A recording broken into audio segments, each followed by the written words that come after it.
It's a pleasure as a member of the University of Yale University to have been involved in this event and helping the organization. And I'd like to give the first word to Ambassador Fernando de Mello. Barreto. Thank you very much, Professor Schwartz. I'm kind of dizzy. I don't know about you, but 1.5 days of so much information, so interesting information, to make any comment about it. But first, let me start by thanking, as I think everyone said in each panel, and I think it's always good to say it again, how thankful we all, I mean, I am, certainly on behalf of the consulate, for so many people who put this together. I'm looking at Professor, what is happening to me now? Jackson, that I talked to me a number of times about this, how much work he put on this, and I know that. I've been told, I'm looking now at Claudia Valegia, Argentina que conocí hoy, who has been organizing, helping with the council on this. Professor Schwartz, of course, that I understand has been involved since the very beginning, since the first smaller version of this that we had. Of course, and I'm glad, I've just met, and we have interesting conversation, Professor Simonsen Leal, and I think I have to thank also for the Fundação Getúlio Vargas for also having been one of the those who helped organize this or promote this interesting discussions.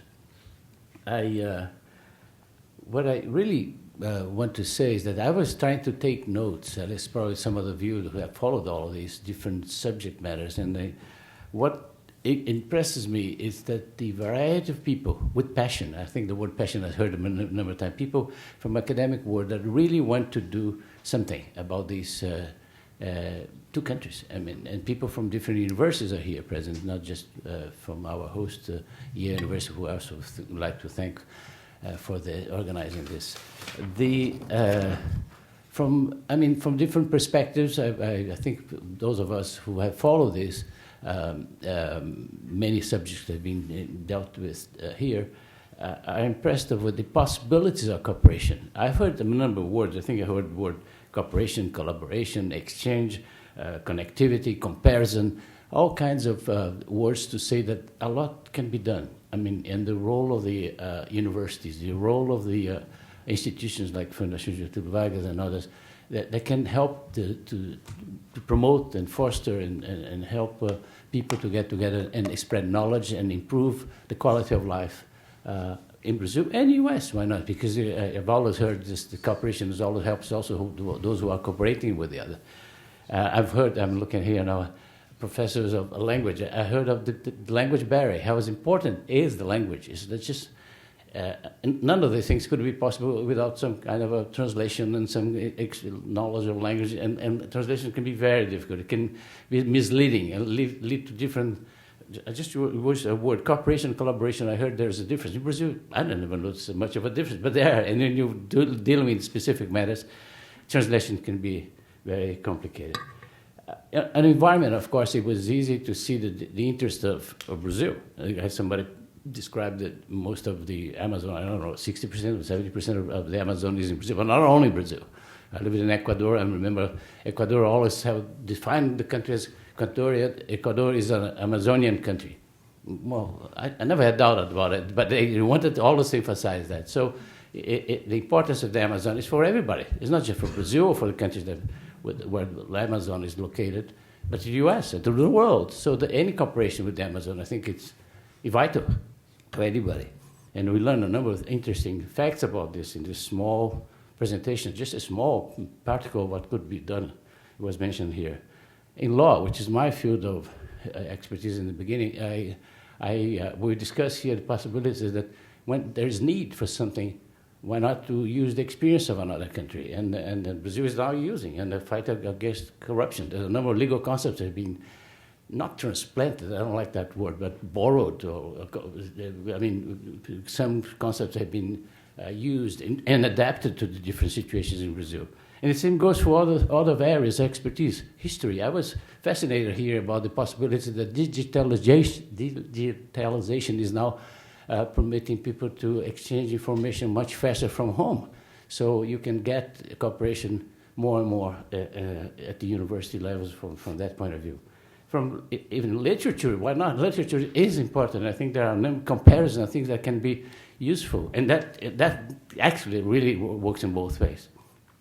And then there's, of course, something that happens here, because Brazil is a democratic country, and I think it's good that we have this discussion. I lived in countries where democracy was not the same, and I'm glad to hear a number of the challenges and problems, the social problems especially. When you go into Brazil and discuss education, I mean literacy or slums, and when you talk about urbanization and you talk about health problems and the Zika virus and all these things, it's not that Brazil is unique on having problems. I mean, there are worse countries. I remember when I was at the United Nations, people would think, oh, Brazil is... I said, well, think of the others. I mean, a comparison is always good, even to make Brazilians feel better, because we're not that we don't want to be, there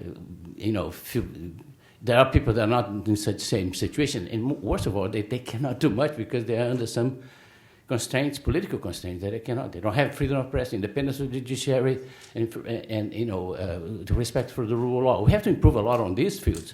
But I'm from the generation, when I started my diplomatic career, we didn't have these things. I mean, not completely, not totally. We made a lot of improvements. So it's also good that in a country like Brazil, I think U.S. People from the academic world in the U.S. can work and discuss ideas, might not agree, might discuss it, say, well, I don't like it, but it's possible. And there are places where this is not possible yet. So I just want to emphasize that possibility, that is something that hasn't been mentioned, but for me, for my career, it's a long 40 years of diplomatic career that's ending now. So the compulsory limit age I have to retire soon. So it's very agreeable for me, and I'm delighted to have, one of my last acts probably as a diplomat is to have had this opportunity of having my country discuss this. I run here a very small consulate just dedicated to the Brazilian community, the problems of the Brazilian community who live here in the area, and don't have resources for promoting cultural exchanges or trade and investment. I do it by myself with my help and my wife, where is she? Somewhere over there, and some other diplomats, yes, and some other members of the staff. But it's a small consulate. Now, to have the finest universities in the U.S., in the world, I mean, Yale, promoting and giving this opportunity for others to be here and discuss some of the many problems my country faces. It's so good to hear that Brazil is still on a map. Sometimes it's not good to be on a map in a bad way. It's good to be on a map, but people willing to cooperate. And this is the case. I see the resolve. I see people interested in helping and cooperating with Brazil. And I think this is something to be thankful, the Consulate of Brazil is, and to be supported. I hope this is not just the second, because there was a smaller one before, and not the last. I think is going to continue. A university such as Yale, with such a fine university, as many others, I guess, haven't done much. But now, thanks to the initiatives of the professors here, we see Brazil back on the map. I know, courses of English depend on the economy of Brazil. They get more Brazilian courses of Portuguese. I mean, there are more courses. The same thing is the number of people who study Brazil. The Brazilianists, probably there were different motivations. We had more Brazilianists in the past than now. I don't know, but there is still need there. One thing that in my now long diplomatic career that I found is that, regardless of the government at the moment in each country, there are some things that are permanent, and that's what the jobs of people like me we have to do. I mean, to promote culture, to promote exchange, science and technology, some trade and investment. Some of the things, it depends. Regardless of the country, of course, it depends. They affect, of course, the different governments, but they're there. That's the job of people of goodwilling, like I see here, people with passion, people trying to promote the goodwill of peoples. Thank you very much.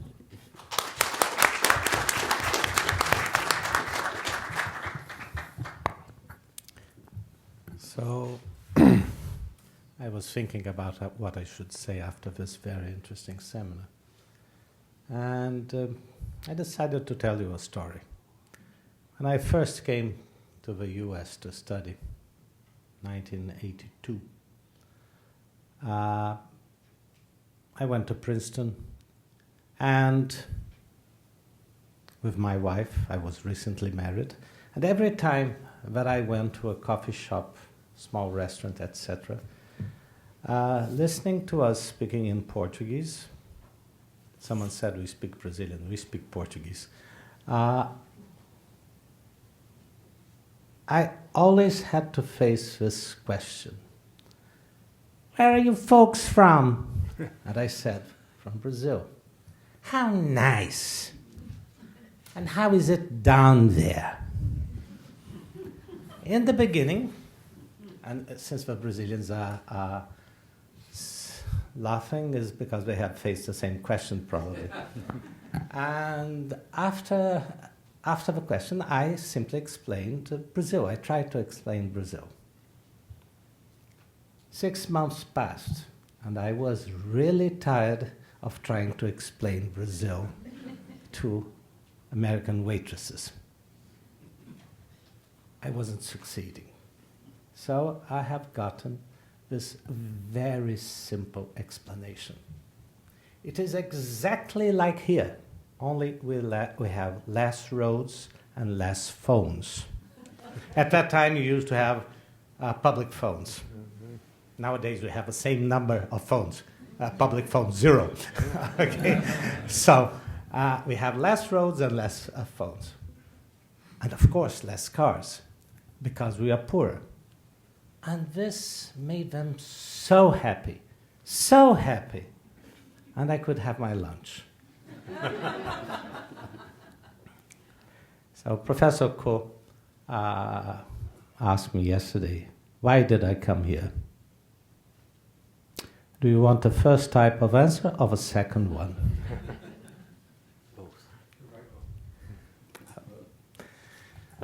That's a Jewish way of answering.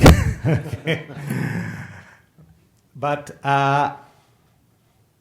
why did I come here? And I answered, you put that question to me yesterday. I said, to talk to you. And we have never met. I didn't know about your existence.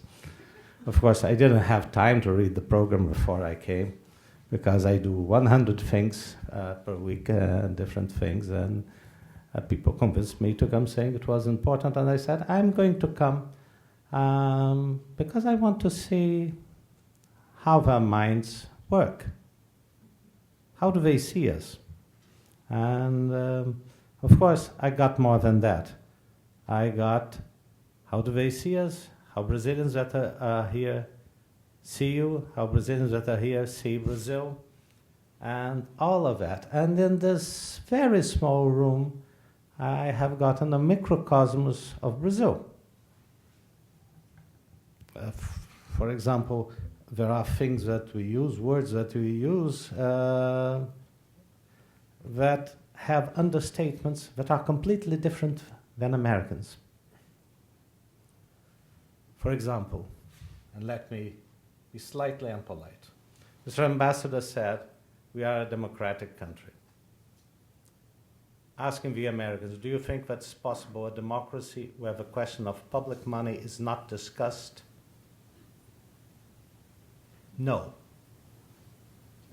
But in Brazil, it is not discussed. Our budgetary process is a third-class one. It authorizes the executive power to use up to that sum, but doesn't mean that he has to use that sum. It doesn't mean that he has to fulfill that public policy. So it's a different notion of democracy. Of course, we have civil liberties, even more than here, I think.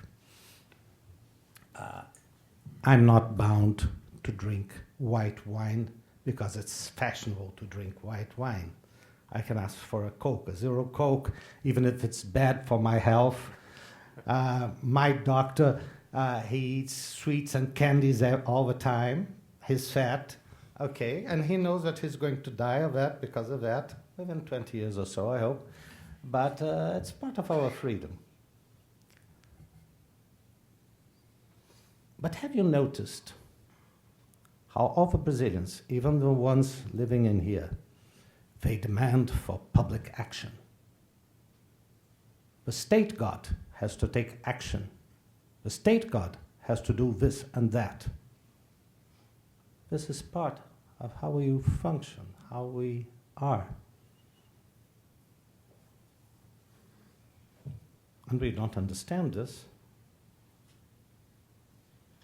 We don't understand that there are options to be made because money is not available. So we will have to make choices. The problem is, how do you proceed with choices? Well, this is the tricky question. So the road ahead for Brazil, in my opinion, if I have to put question mark for Yale professors to think, is how do we introduce the idea of choices? Democratic choices, scientifically based, rational choices, whatever you want. But what is rational taken alone may become irrational if you put several rational things together. There are several examples in history that show that. I'm not speaking about public health, I'm not taking a particular example, but what I say is that our framework nowadays is of tremendous confusion, puzzlement, and evolution in Brazil. 1968 finally finished. It has finished here around 84, I believe. In France around 87 or 88. In Germany by the same time. But in Brazil, it's finished now. Because of a military regime, perhaps, be it on the right, be it on the left, people survive too long. So in Brazil, a big company is a big steel mill, not Google. No Google, please. So, if you go to São Paulo, and many of you, I presume, have had the opportunity to fly to São Paulo, and you fly over the city, you must realize that all those buildings there were built cash, no mortgages. How many big cities would you have in the States if you didn't have mortgages? If we had mortgages and we use the same ratio as you do of financing, we would have 5 São Paulos, not 1. And why is that? Again, the budgetary process, the choices, the mechanisms of choices, and how do you make deals where people take compromises between the short term and the long term? That's a thing. You want to protect diversity, you want to protect minorities, and so forth. You have to put this on a pipeline, and you have to make agreements, and you have to make that this thing become feasible. Without feasibility, it's impossible. It's just conversation between deaf people that are also blind and that don't have their tongues. So this is only telepathy would solve. And it's amazing. Brazilian scholars, especially in economics, unfortunately, there is no, I believe, not many economists here. They do a mistake. This is your own mistake. We can interact with the US in any science. But I remember once in 1981, I was a student there at Fundação Getúlio Vargas, and there was a seminar with 8 professors from the US, MIT, Harvard, Columbia, Yale, etc. All of them were or became Nobel Prizes. And one of them gave a brilliant explanation on how we should correct our monetary policy. And then a former minister of finances in Brazil said, Tom, listen, we don't have a term structure the way you have. The American professor silenced, thought for a while and said, then ignore everything that I have said. Okay, that's it. That's the point. So we are in the process of finding solutions. This is very complicated. And Brazilian demand is for immediate action, because we have this Bonapartistic tradition, positivistic to the heart of all our educated people. And this is something that we have to evolve. So I came here to find out how we could interact more and learn more. Of course, we cannot copy the United States in certain fiscal aspects, because your public finance, don't tell anyone, are as bad as ours. The only difference is that you have a navy in each ocean of the world. Okay, we have to be more conservative, more German. But anyway, you have an excellent budgetary process. This is part of democracy. An excellent budgetary process is a necessary condition, not a sufficient condition to have a sequence of good budgets, and I am not going to get into technicalities. But we are in the process of evolving. So, pensions, subsidies, investment in science. We invest 1.2% of GDP, between 1.2, 1.3. Korea invests 4.2. How are we going to compete? We invest 70% of what we invest in science, basic science. And then we follow Say's law. You know what Say's law? Say's law said the supply will create its own demand. It's the best way to go bankrupt. Okay? Anyone that proposes me a Say's law initiative at FGV, I put him aside, let him calm down, because I don't want to go bankrupt. So, you have to niche, to target demand.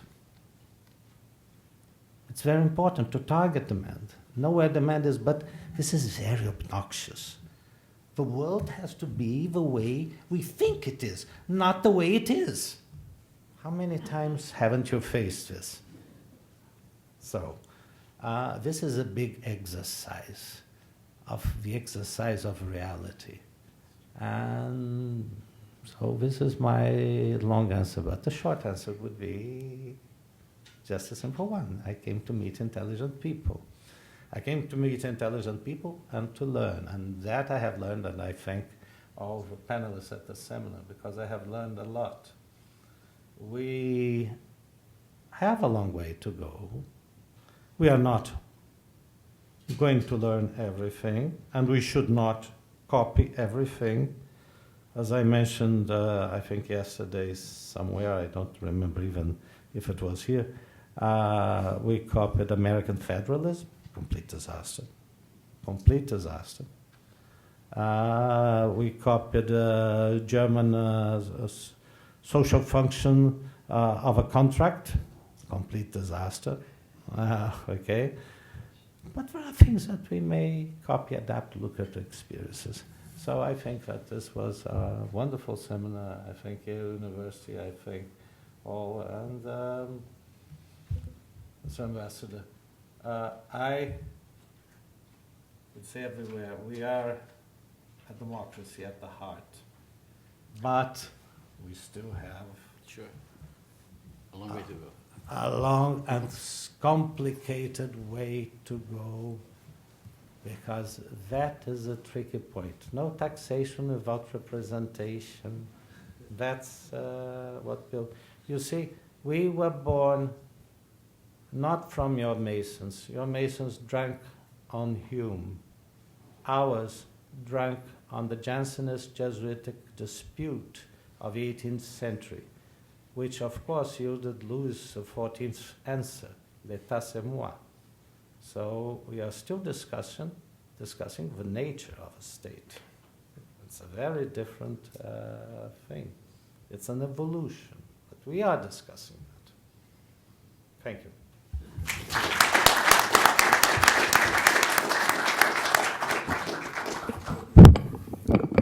Well, it falls to me to make the final remarks here. Let me take this opportunity to say that we are very grateful for the presence of all of you here. I especially want to thank Ambassador Barreto and President Leal for your closing remarks. I'd like to thank the Council of Latin American Studies here at Yale, and especially Professor Claudia Valegia, my colleague and director of the center, and also my colleague and friend, Professor David Jackson, for the organization and helping in the organization of this event. I'd also like to thank the Brazilian Ministry of Education for co-hosting this conference, and we are particularly grateful also for the support of the Fundação Getúlio Vargas, and also for the help of the organization of UNESCO, Marlova Noleto, the director and representative of UNESCO in Brazil. And finally, I'd like to thank all the participants, both from Brazil and from around the United States, for attending the conference and for sharing their experience and their research with us. The conference has been full of a wide discussion of rich topics, and we are grateful to all of you for attending the conference. The next step in the road forward will be, as David mentioned yesterday, we are looking to compile a book as a result of the conference with participant and moderators' responses to the themes and questions that were posed in the conference. And I would include the remarks that we just had and enjoyed from the people here at the table. I'm excited to see what will come from this collaboration. And as a personal note, let me say that this year, the end of next semester, I will be completing 51 years of university teaching. My career with Brazil actually begins a few years before that, when I began as a graduate student going to Brazil. And I'm particularly gratified by seeing this conference and all of you here at this university, which has a long history of contact with Brazil and of participation on its faculty and amongst its students of Brazilians. And it's particularly gratifying. It's also my responsibility at the end of our meeting to pronounce those 5 letras que choram. Adeus, adeus, adeus, e boa viagem aos nossos amigos e colegas brasileiros.